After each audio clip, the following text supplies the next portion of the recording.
Hello and welcome back to the Catholic Dietitian. My name is Will and I am the Catholic Dietitian. Today we are going to talk about intuitive eating. What is intuitive eating? How does it relate to the Catholic faith? And how you can use intuitive eating to better your health. Okay, so what is intuitive eating?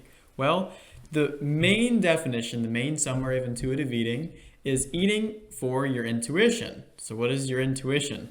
A lot of people like to say, oh, my intuition is a feeling that I get. And so if I feel like eating pizza, then I'll eat pizza. Or if I feel like eating tacos, then I'll eat tacos. Or if I feel like eating chocolate cake, then I'll eat chocolate cake.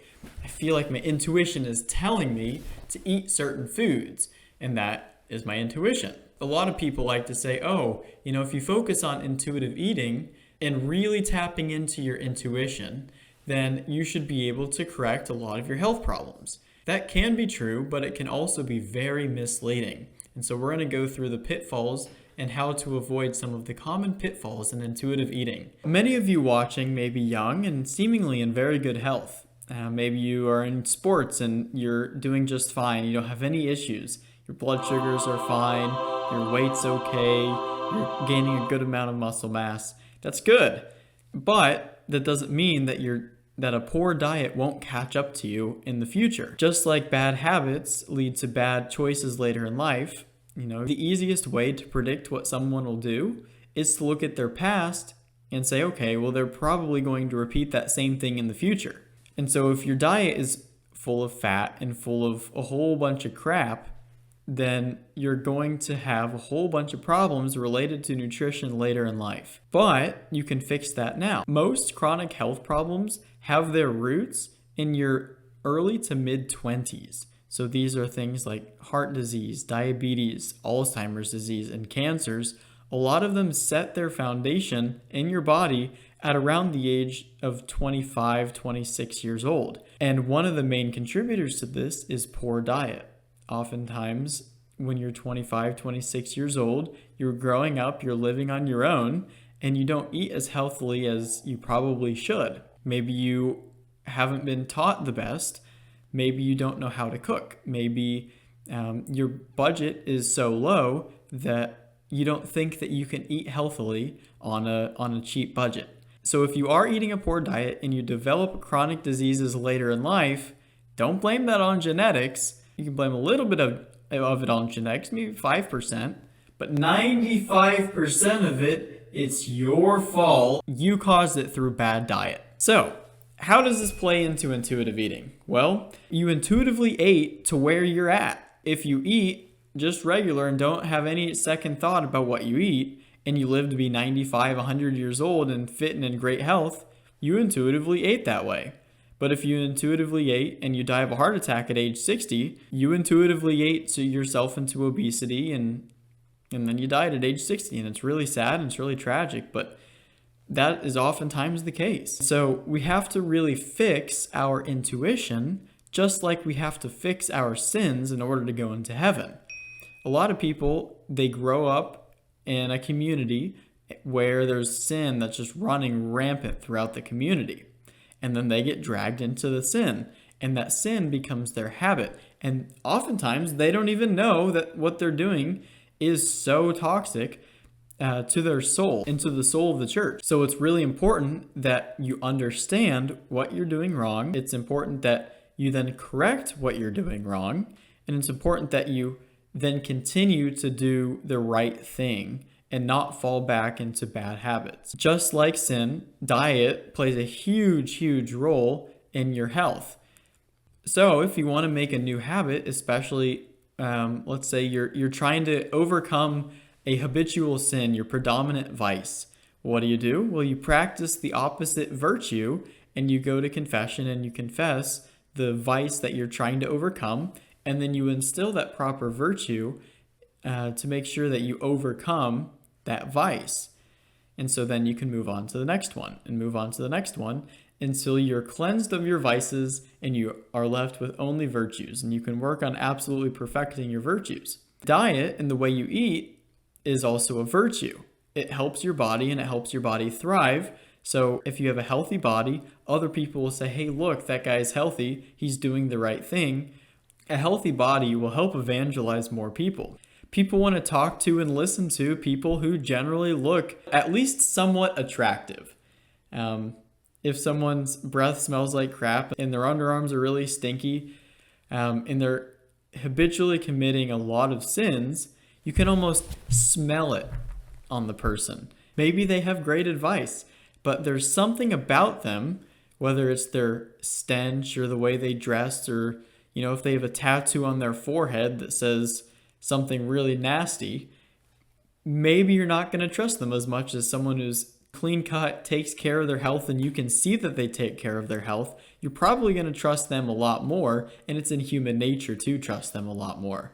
So it's important that you take care of your body, because having a clean body allows you to help cleanse your soul too. And so one of the ways to intuitively eat and fix your bad habits is you have to first understand what you're doing wrong. And so in my previous video that will be up here, you can click on it and watch it, is part 1 and part 2 on how to build a proper and healthy diet. So we had a diet of something called My Plate, and it had 50% of your plate as fruits and vegetables, 25% as some sort of starch, and 25% as a protein, a low-fat, lean protein, whether it's chicken or low-fat beef or beans. Those are going to be your best sources. So creating your diet, each of your meals, breakfast, lunch, and dinner, around that plate. So for breakfast, you may have a piece of toast with an orange, some spinach, and maybe an egg. For lunch, you maybe have a small salad with a potato and a little lean grilled chicken. And dinner, you may have a bean burrito with a tortilla and some beans, some guacamole, some tomatoes, and some broccoli on the side to fit that My Plate style diet. And then, so not only do you have to have that My Plate style diet, but also you should track your calories too. So there's a great equation online. You can type in Mifflin St.Jeor, and you can use that, and then so type your height, your weight, your age, and then an activity factor. If you're sedentary, you do an activity factor of 1.3. If you're somewhat active, meaning you go to school or you go to work, then use an activity factor of 1.4. If you do some exercise on top of that, maybe you go for a 1 or 2 mile walk every day, then add another activity factor on top of that, so 1.5. And if you're an athlete, just keep on adding the activity factor up until you reach a proper number. So if you're really, really active and you're running 10 miles, 12 miles a day, or you're in football and you're training for 4 hours a day, maybe your activity factor goes up to 2.5 to properly meet your calorie needs.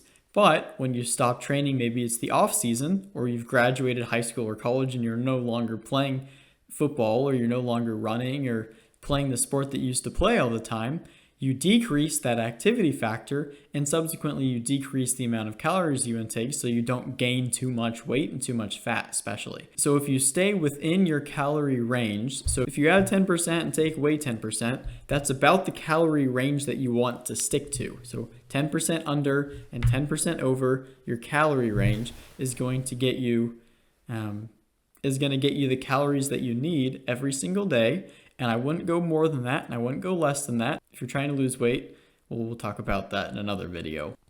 But the way to properly train your intuition so you can properly intuitively eat is to know what's wrong, is to fix what's wrong by doing the right thing, and then doing that for a long time until your intuition says, okay, this is my new habit, and this is how I'm going to eat in the future. And so after a month, after 2 months, after 3 months, after 6 months of doing this, over time, you develop that virtue of eating well. Your intuition just goes, okay, well, I need this for breakfast, I need this for lunch, I need this for dinner. If I need any snacks, then cool. If I go for a run, or if I go for a bike, or if I go to the gym and lift weights, then I'll need more. But if I don't, then maybe I'll need less. Then you can intuitively eat because your habits have changed and your intuition will tell you properly.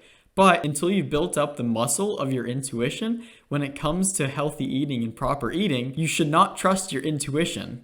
You should not trust your intuition when it comes to food and nutrition. You have to be very diligent of what you're eating in order to properly build your intuition muscle, to intuitively eat to where you want to be, especially in the future as you get older. Because as you get older, your risk for chronic illnesses go up. So it's very important that you learn intuitive eating the proper way and not just read some article about intuition and intuitive eating and, oh, you should just listen to your intuition and intuitively eat, because a lot of people intuitively eat their way into obesity, into heart attacks.